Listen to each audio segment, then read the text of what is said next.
Assalamualaikum warahmatullahi wabarakatuh. Perkenalkan, nama saya Salma Najibah, NIM 123010076 kelas 4D PAI. Di sini saya akan menjawab soal UTS, yaitu yang pertama, jelaskan oleh saudara urgensi mempelajari manajemen kelas bagi mahasiswa program studi pendidikan agama Islam.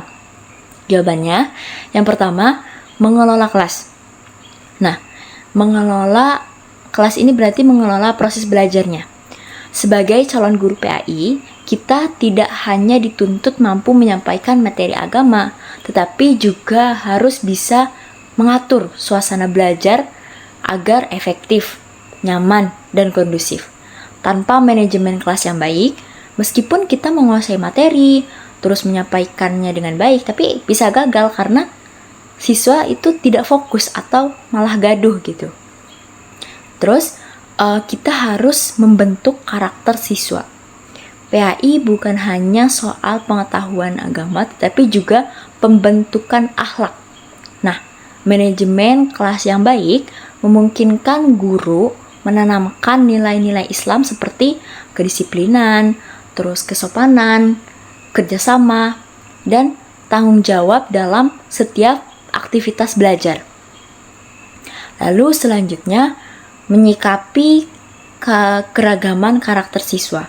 Nah, di kelas itu kan pasti kita akan menemukan gitu siswa yang ada yang pendiam, ada yang aktif, ada yang nakal, terus atau mungkin ada juga yang kurang tertarik untuk belajar. Nah, dengan ilmu manajemen kelas, kita belajar pendekatan yang sesuai untuk menghadapi berbagai tipe siswa tersebut agar tidak ada yang tertinggal dalam pembelajaran. Nah, lalu selanjutnya, mencegah dan menangani konflik.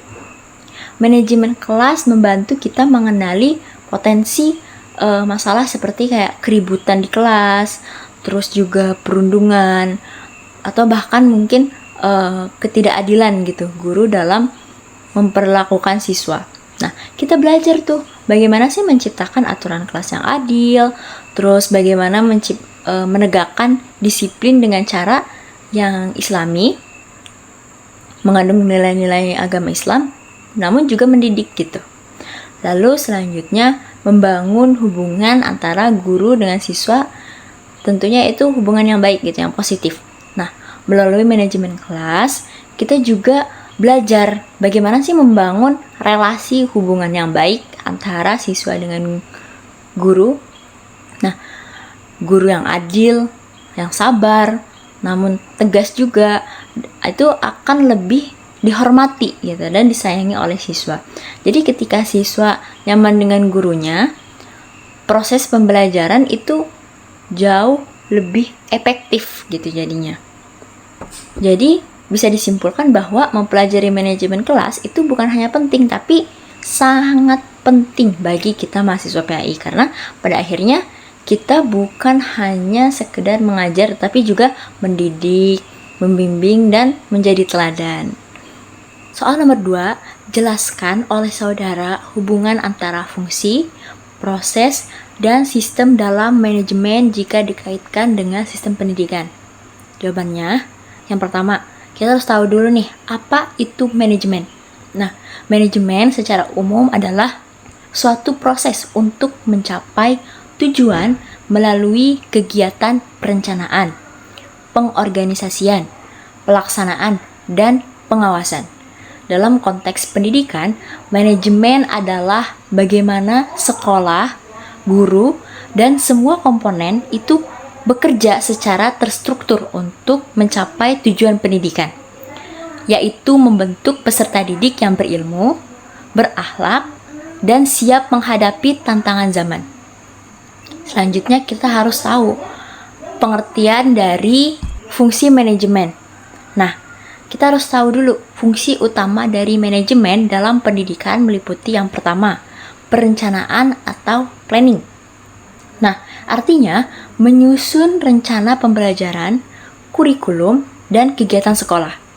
Lalu yang kedua yaitu pengorganisasian atau organizing, yaitu menyusun struktur, siapa, dan orang itu melakukan apa. Nah, kayak gitu. Terus selanjutnya yaitu pelaksanaan atau actuating. Nah, ini artinya melaksanakan kegiatan belajar mengajar, ekstrakurikuler, dan sebagainya. Lalu ada pengawasan atau controlling. Di sini berarti mengevaluasi hasil belajar, kinerja guru, disiplin siswanya seperti apa, dan lain-lain outputnya. Nah, kita juga harus tahu proses manajemen. Proses manajemen itu apa? Yaitu adalah langkah-langkah sistematis dalam menerapkan fungsi-fungsi tadi yang sudah saya jelaskan tadi tentang controlling dan lain-lain. Contohnya, misalnya kepala sekolah menyusun rencana kerja tahunan. Lalu kepala sekolah membagikannya atau mendistribusikannya kepada guru sesuai tugas. Terus guru melaksanakan pembelajaran sesuai kurikulum. Dan hasil dari belajar itu dievaluasi secara berkala. Lalu selanjutnya sistem dalam manajemen. Apa itu sistem dalam manajemen? Itu artinya kesatuan yang saling berkaitan. Jadi dalam sistem pendidikan, manajemen itu tidak berdiri sendiri, tapi menyatu dengan kurikulum, terus sarana prasarana, siswa, guru, hingga orang tua. Nah, misalnya jika proses belajar tidak direncanakan dengan baik, maka fungsi pengawasan tadi itu tidak efektif gitu. Terus misalnya jika tidak ada sistem pelaporan atau evaluasi, maka fungsi manajemen itu tidak bisa berjalan dengan maksimal. Jadi kesimpulannya, fungsi manajemen itu adalah dasar atau proses langkah-langkahnya, dan sistem adalah kerangkanya. Jadi ketiganya itu saling berhubungan dan tidak bisa dipisahkan, khususnya dalam manajemen pendidikan.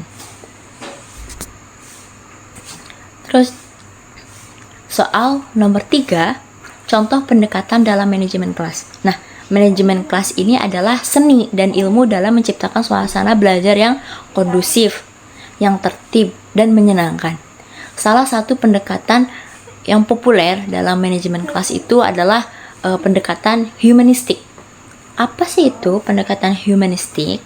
Nah, pendekatan ini tuh memandang siswa sebagai manusia seutuhnya, bukan sekedar memandang sebagai objek belajar. Jadi, guru itu bukan hanya berperan sebagai fasilitator dan pembimbing, bukan istilahnya bukan pengendali yang mutlak di situ.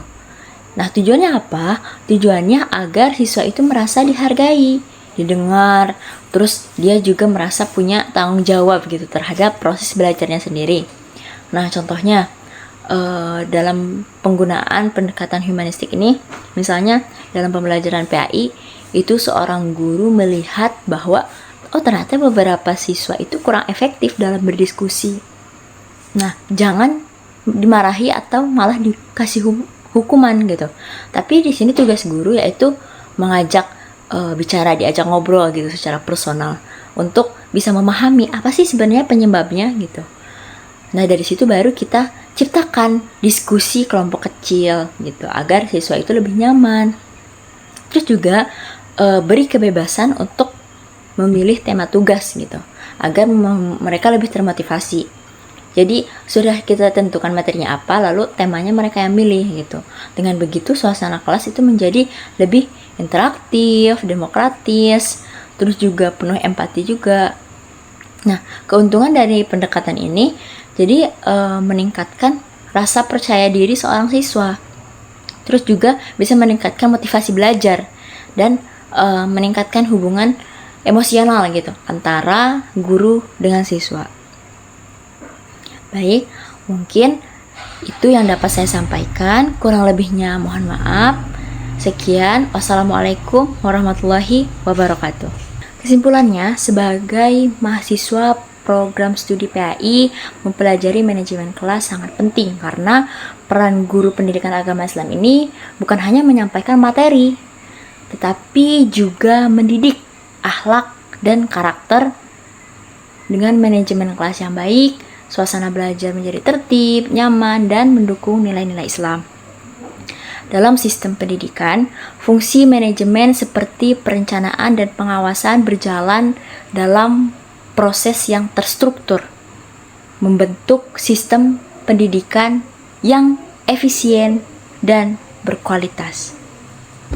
Salah satu pendekatan yang efektif adalah pendekatan preventif tadi, yakni mencegah masalah sebelum terjadi dengan menciptakan aturan dan budaya kelas yang positif.